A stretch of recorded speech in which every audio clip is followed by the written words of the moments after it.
Dans cette nouvelle vidéo sur les séries statistiques, nous allons voir comment calculer les indicateurs de dispersion d'une série.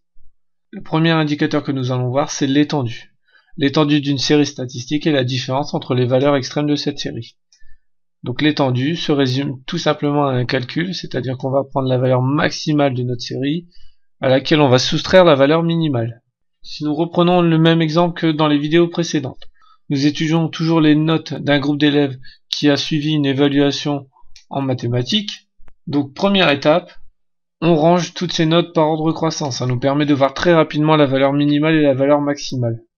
Ensuite, donc pour calculer l'étendue, on prend la valeur maximale, on lui soustrait la valeur minimale. Donc dans notre cas, l'étendue vaut 18 moins 10, ce qui vaut 8. Donc l'étendue nous signifie tout simplement que la différence entre la meilleure et la plus mauvaise note.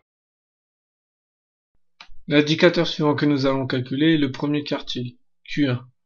Q1 est la plus petite valeur de la série pour laquelle un quart des valeurs lui sont inférieures ou égales. Un quart, ça équivaut en gros à 25%. Comment le calculer? Donc la méthode est simple. Pour calculer la valeur de Q1, d'abord il faut ranger les valeurs de la série par ordre croissant.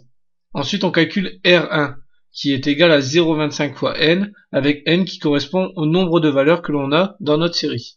Il va nous permettre de déterminer la position du Q1, quand les valeurs sont rangées par ordre croissant. Alors, attention, il faut faire attention à une chose qui est assez importante. Si n est un multiple de 4, Q1 est la R1e valeur de la série. Si n n'est pas un multiple de 4, alors il faudra prendre le plus petit entier supérieur à R1 qui donnera alors le rang de Q1. Donc si nous reprenons toujours le même exemple, on a rangé dans l'ordre croissant nos notes. Donc on calcule le rang de la valeur Q1.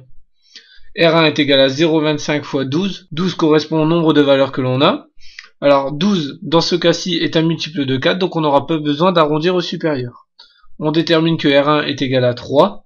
Donc si on regarde la troisième note, lorsque les notes sont rangées par ordre croissante, on remarque que c'est 13. Donc Q1 vaut 13.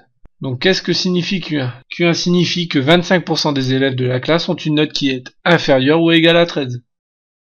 Maintenant nous allons voir le dernier indicateur de dispersion qui est le troisième quartile. Donc le troisième quartile, il faut savoir que Q3 est la plus petite valeur de la série pour laquelle 3 quarts des valeurs lui sont inférieures ou égales, donc c'est-à-dire 75% des valeurs qui lui sont inférieures ou égales. Donc pour calculer Q3, c'est pas compliqué, il suffit d'appliquer la même méthode que ce qu'on a fait pour Q1. La seule chose qui va changer, c'est que pour calculer le rang de Q3, donc R3, au lieu de faire 0,25 fois n, nous allons tout simplement faire 0,75 fois n. Dans l'exemple que nous étudions depuis le départ, nous avons rangé nos valeurs par ordre croissant, donc on va calculer le rang de la valeur Q3. Donc R3 est égal à 0,75 fois 12. 12, je vous rappelle, c'est toujours le nombre de valeurs que l'on a. Une fois de plus, 12 est un multiple de 4, donc on n'aura pas besoin d'arrondir au supérieur. Donc 0,75 fois 12, ça fait 9. Donc lorsqu'on a rangé les valeurs par ordre croissant, on regarde la 9e valeur. Donc ici Q3 est égal à 17. Que signifie Q3? Donc Q3 nous permet de dire que 75% des élèves de la classe ont une note qui est inférieure ou égale à 17.